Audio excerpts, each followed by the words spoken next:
ఏంటమ్మా రమ్మని పిలిచారు? నువ్వు చేసిన పని బ్రహ్మాండంగా వర్కౌట్ అయింది. నాకు చాలా చాలా ఉపయోగపడ్డావు. అందుకే నీకు మరికొంచెం డబ్బులిద్దామని పిలిచాను.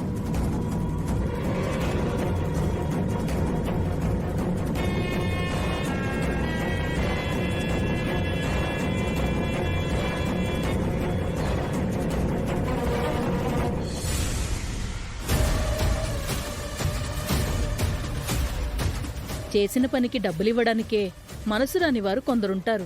అలాంటిది మీరు మాత్రం కష్టాన్ని గుర్తించి అభినందిస్తూ మరిన్ని డబ్బులిచ్చారమ్మా. మీలాంటోళ్ల కోసం ఏమైనా చేసేయొచ్చు.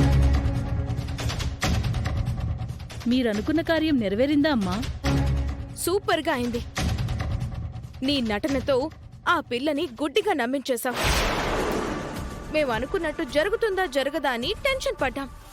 ఫైనల్ గా గ్రాండ్ సక్సెస్ అయింది.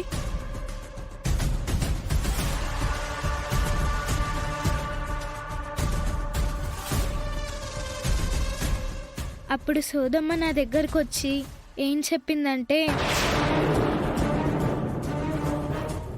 ఆమె చెప్పినట్టు చేస్తే మనకు మంచి జరుగుతుందనుకొని ఆ విధంగా చేశాను. అక్షయ చెప్పిన సోదామి ఈవిడే.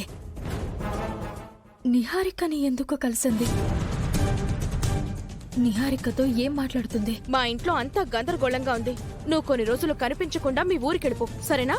సరేనమ్మా. ఇక నేను బయలుదేరుతాను. మంచిదమ్మా.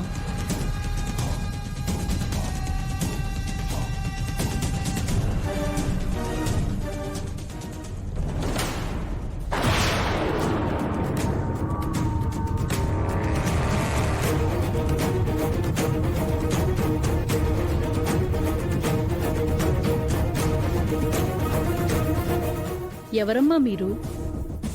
ఏంటలా చూస్తున్నారు? సోది చెప్పాలా? కార్లో వెళ్ళిన దాని దగ్గర నుంచి నువ్వు డబ్బులెందుకు తీసుకున్నావు?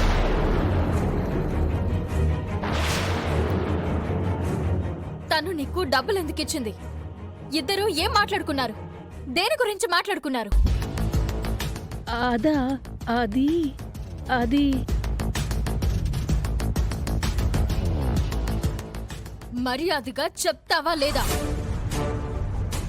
నా దగ్గర సోది చెప్పించుకుంది, అందుకే డబ్బులిచ్చింది. నా దగ్గర అబద్ధాలు ఆడకు. ఉన్నది ఉన్నట్టు చెప్పు.